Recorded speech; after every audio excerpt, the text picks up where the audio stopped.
नमस्कार बच्चों, मैं आपका विजय सर फिर से आपका बहुत बहुत स्वागत करता हूं। बच्चों, आज का जो हमारा टॉपिक है, जैसे कि आप देख रहे हैं, वो है मैथमेटिकल इंडक्शन, जो कि क्लास 11 का टॉपिक है, एनसीईआरटी बेस्ड। ठीक है, तो चलिए आज का वीडियो शुरू करते हैं।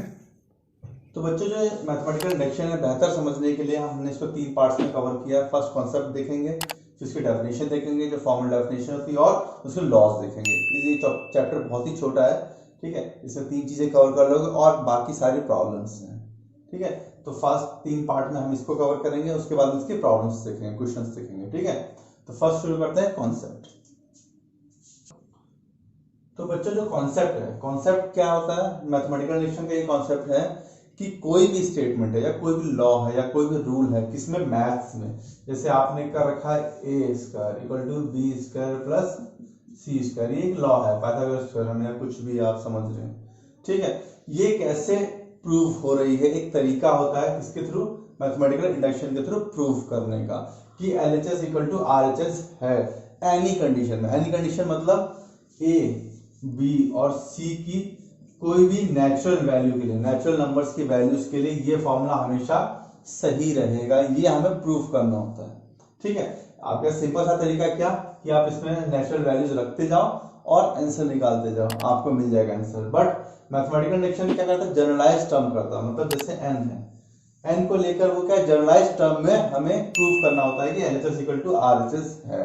ये इसका कॉन्सेप्ट है, ठीक है। मतलब मैथमेटिकल फॉर्मूलाज को प्रूव करने के लिए एलएचएस इक्वल टू आरएचएस हम मैथमेटिकल इंडक्शन यूज करते हैं, ठीक है। बाय डेफिनेशन क्या है कि किसी नए तरीके, नई स्टेटमेंट को इंड्यूस करना किसी फॉर्मूले को प्रूव करने के लिए मैथमेटिकल इंडक्शन कहलाता है। मतलब अगर हमने किया है, जैसे कोई स्टेटमेंट है, हम उसको स्टेटमेंट लिखते हैं। स्टेटमेंट मतलब पी एन, ठीक है। पी एन क्या होती है? एक स्टेटमेंट होती है, ठीक है। पीएन क्या होती है? स्टेटमेंट होती है। सच दैट क्या होगा? पीएन क्या कहलाएगा? जैसे X, sorry, H square equal to base square plus perpendicular square, hypotenuse है। Hypotenuse equal to base square plus perpendicular square, ये एक स्टेटमेंट है। तो ये जो हाइट है, ये जितने भी पैरामीटर्स हैं, वो n को रिप्रेजेंट करता है। मतलब नेचुरल नंबर वैल्यू जो होती है वो इन तीनों में होती है। तो अब n की हर एक वैल्यू के लिए, n इक्वल टू 1 के लिए भी ये ट्रू होल्ड होगा और n इक्वल टू k के लिए भी ये ट्रू होल्ड होगा। ये हमें पढ़ना होता है मैथमेटिकल इंडक्शन में, ठीक है। तो ये जो चीज मैं बता रहा हूं वो किस में आ जाता है? लॉज में आ जाता है। लॉज ये कहते हैं कि if P N is true, suppose करो एक स्टेटमेंट है, हाइपोटेन्यूज क्या किसके बराबर होता है? बेस के स्क्वायर के और परपेंडिकुलर के स्क्वायर के बराबर होता है। ये एक स्टेटमेंट है, मतलब पी एन इज ट्रू है, ठीक है। पी एन इज ट्रू है, ये हमें प्रूव करना है। मतलब L H S equal to R H S true होगी हर एक वैल्यू के लिए। मतलब एन की, एच और बी और पी में हर एक वैल्यू को क्या करेगा? वो ट्रू होल्ड करेगा। यही हमें प्रूफ करना होता है। अब देखिए लॉ कैसे बोलता है। तो बच्चों, जो इसका जो नेक्स्ट पार्ट है लॉज, ठीक है। लॉज में हम 3 स्टेप होते हैं हमारे। फर्स्ट होता है बेसिक स्टेप, दूसरा होता है इंडक्टिव स्टेप और तीसरा होता है इंडक्टिव प्रूफ, ठीक है। तो हालांकि होता क्या है कि स्टेटमेंट होती है। पीएन क्या है? कि स्टेटमेंट है। स्टेटमेंट क्या कह रही है कि 2 to the power n should be greater than n। ये एक स्टेटमेंट है जो कि हमें प्रूव करनी है। तो नॉर्मल क्या तरीका होता है? नॉर्मल तरीका ये होता है, और साथ में कंडीशन क्या लिख रखी? For all integers n। मतलब n क्या है? इंटीजर है, ठीक है। तो हर एक इंटीजर के लिए ये वैल्यू, ये जो स्टेटमेंट है, ट्रू होल्ड होगी। ये हमें प्रूफ करना है यूजिंग मैथमेटिकल इंडक्शन। आपके पास एक तरीका ये है कि n इक्वल टू 1, 2, 3 वैल्यूज डालते जाइए और यहां पर आपको वैल्यूज निकलती जाएगी। जैसे अगर 1 रखा, 2 और 1 1, तो 2 ग्रेटर देन 1 बिल्कुल सही होल्ड हो रही है, ट्रू होल्ड हो रही है। वैसे आप जितनी भी वैल्यू रखेंगे इसमें ट्रू होल्ड होगी। ये एक नॉर्मल तरीका होता है जो कि आप इजीली निकाल सकते हैं। लेकिन मैथमेटिकल इंडक्शन में क्या होता है? हमें 3 स्टेटमेंट चाहिए थे, 3 स्टेप चाहिए होते हैं। मतलब एक होता है बेसिक स्टेप, होता है इंडक्टिव स्टेप, और एक होता है इंडक्टिव प्रूफ, ठीक है। बेसिक स्टेप में क्या होता है? पी एन की जगह हम P1 लेते हैं। P1 लेने पर शुड बी होल्ड ट्रू होना चाहिए। मतलब एन की वैल्यू क्या ली हमने? 1 ली, तो वो ट्रू होल्ड होना चाहिए। अगर P1 है, n की जगह 1 लिया तो क्या गया, 2 to the power 1 greater than 1 means 2 greater than 1, मतलब ये क्या है, P1 वैल्यू क्या है, ट्रू होल्ड हो रही है, मतलब सही सही सही स्टेटमेंट आ रही है। ये हमारा बेसिक स्टेप क्लियर हो गया। मतलब P1 के लिए, P1 मतलब n की वैल्यू 1 रख दी हमने, तो ये जो स्टेटमेंट है ये ट्रू होल्ड हो रही है, मतलब सही हो रही है, 2 ग्रेटर देन 1 होता ही, ठीक है। ये फर्स्ट स्टेप होता है, P1 हमेशा रहेगा। अभी ये स्टेटमेंट है, कुछ और भी स्टेटमेंट होगी, n की जगह x होगा, y होगा, कुछ भी होगा, बट आपको उसकी जगह क्या रखना, 1 वैल्यू रखनी है, P1, ठीक है। तो आपका बेसिक स्टेप है जो कि ऑलरेडी ऑलवेज क्या होता है, ट्रू होल्ड होता है, क्योंकि 1 की वैल्यू पे हर एक स्टेटमेंट सही वैल्यू देता है। उसके बाद में हमें करना होता है इंडक्टिव स्टेप। इंडक्टिव स्टेप में n की जगह क्या करना होता है, pk रखना होता है। k is also a integer, या फिर जो नंबर टाइप दे रखा वही सेम है, ठीक है। अगर वो इंटीजर यहाँ लिखा हुआ तो इंटीजर है, नेचुरल है तो नेचुरल नंबर लिखा हुआ, वो भी एक तरीके से, मतलब n इक्वल टू k की जगह हमें रिप्लेस कर देना है, तो क्या स्टेटमेंट आ जाएगी, 2 to the power k greater than k। ये क्या है, वी एज्यूम। सेकेंड स्टेप जो होता है उसमें हमें क्या करना होता है, हमें एज्यूम करना होता है कि ये जो स्टेटमेंट है ट्रू होल्ड हो रही है। क्या हो रही है, ट्रू होल्ड हो रही है। ये जो है ये नहीं ट्रू होल्ड हो रही, ये जब k की वैल्यू है, जब k की वैल्यू पुट अप कर दी इस स्टेटमेंट में, तो वो हम एज्यूम कर लेते हैं, मान लेते हैं, लेट कर लेते हैं कि वो ट्रू होल्ड हो रही है for all k belongs to n, ठीक है। इस पे ट्रू होल्ड हो रही है हमने मान लिया। अब हमें क्या करना होता है, इंडक्टिव प्रूफ देना होता है, मतलब अगर स्टेटमेंट ट्रू होल्ड हो रही है दैट मींस जो p k प्लस 1 है इस पर भी क्या होनी चाहिए, होल्ड ट्रू होनी चाहिए।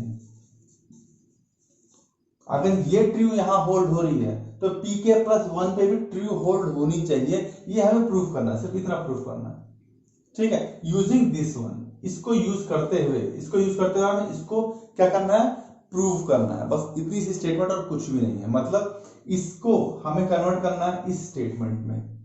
कैसे देखते हैं, अभी जब हमने क्या किया, pk k की जगह k प्लस 1 रख दिया तो क्या आ जाएगा, ये क्या आ जाएगी value, 2 to the power k plus 1 equal should be greater then k plus 1। ये अब हमें ये प्रूफ करना है k प्लस 1 के हिसाब से। ये प्रूफ करने के लिए क्या करेंगे, हम इसी स्टेटमेंट को उठाएंगे, ठीक है, 2 to the power k, ठीक है, इस should be greater than equal to k। समझ गए। अभी क्या किया हमने, दोनों तरफ क्या किया हमने, दोनों इस स्टेटमेंट ये ट्रू है, हमें ट्रू दिख रही है क्योंकि हमने एज्यूम किया, दोनों तरफ हमने क्या किया, 2 से मल्टीप्लाई कर दिया बोथ तरफ, तो क्या आएगा 2 to the power k into 2 should be greater than equal to k 2k, ठीक है। अब यहाँ पर 1 है और ये मल्टीप्लीकेशन है तो क्या हो जाएगा, ये 1 इसके साथ ऐड हो जाएगा, मतलब 2 to the power k plus 1 should be greater than 2k, ठीक है। ये स्टेटमेंट आपके पास आ गई है, मतलब 2 to the power k plus 1 should be greater than equal to, should be greater than 2k, मतलब 2k से ये 2k प्लस 1 ग्रेटर है, मतलब 2 to the power k plus 1 से भी क्या होगा, बड़ा होगा। क्यों, क्योंकि उसके ट्वाइस, k की ट्वाइस वैल्यू पे क्या हो रहा है, ये बड़ा है, मतलब 2 to the power k plus 1 है वो ग्रेटर देन है 2 टाइम्स ऑफ k। तो क्या k प्लस 1 से बड़ा नहीं होगा, ये ऑटोमेटिक है। मतलब अगर k की वैल्यू 3 है, 3 प्लस 1 क्या आएगा 4, और वही 3 की वैल्यू 2 है, 3 to the 6, तो जब 6 से ज्यादा बड़ा तो 4 तो ऑटोमेटिकली ही बड़ा होगा। दैट मींस ये जो वैल्यू है, hence this value also stands true for k plus 1, क्योंकि 2k k प्लस 1 से ऑलवेज बड़ा होता है। क्या होता है, 2k k प्लस 1 से हमेशा बड़ा होता है, therefore 2k plus 1 is greater than k plus 1 holds true, ठीक है। इसको हमने कन्वर्ट किया थर्ड स्टेटमेंट में। मतलब आपको क्या करना है कि ये जो सेकंड स्टेटमेंट है उसको किसी भी तरीके से कन्वर्ट करना है, किसमें, थर्ड स्टेटमेंट में लेके आना है, कन्वर्ट करना है, तो अपने आप ही k प्लस 1 होल्ड्स ट्रू हो जाएगा। और जैसे वो ट्रू होल्ड होगा आपने क्या लिखना है, hence by the rule of mathematical induction pk plus 1 holds true, hence this statement also holds true, ठीक है। ये लास्ट में स्टेटमेंट लिखना है। कैसे लिखना है, एक और नेक्स्ट एग्जांपल देखते हैं। स्टेप में सबसे पहले हम क्या लेते हैं, P1, शुड होल्ड ट्रू, मतलब P1 शुड होल्ड ट्रू। अब यहाँ पर 1 मतलब n की वैल्यू क्या लेंगे हम, n equal to 1, n equal to 1 आ जाएगा तो क्या आ जाएगा 2 माइनस 1 1, मतलब P1 की वैल्यू क्या आ जाएगी, LHS में 1 आ जाएगी। ठीक है, LHS में क्या आ गई 1, और RHS में क्या है, n इक्वल टू 1 का square 1, that means LHS equal to RHS, hence P1 holds true. ये आपको लिखना पड़ेगा, LHS equal to RHS hence P1 holds true. ये हमारा बेसिक स्टेप क्लियर हो गया, मतलब P1 ट्रू होल्ड हो रहा है। अब हमें क्या करना है, Pk लेना है।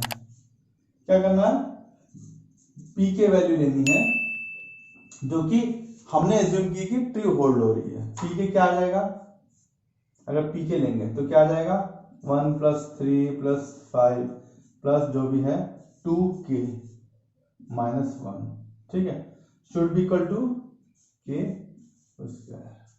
ठीक है, अब ये जो वैल्यू है ये ट्रू होल्ड है, हमारे पास पहले से ट्रू होल्ड हो रहा है। हमें करना क्या, proof pk plus 1 hold true कराना है, मतलब pk प्लस 1 की केस में भी LHS should be equal to RHS। यहाँ पर हमें पता है कि LHS और RHS इक्वल है, ठीक है, लेकिन k प्लस 1 हो जाएगा उसमें क्या होना चाहिए, LHS should be equal to RHS, ये हमें प्रूफ करना है।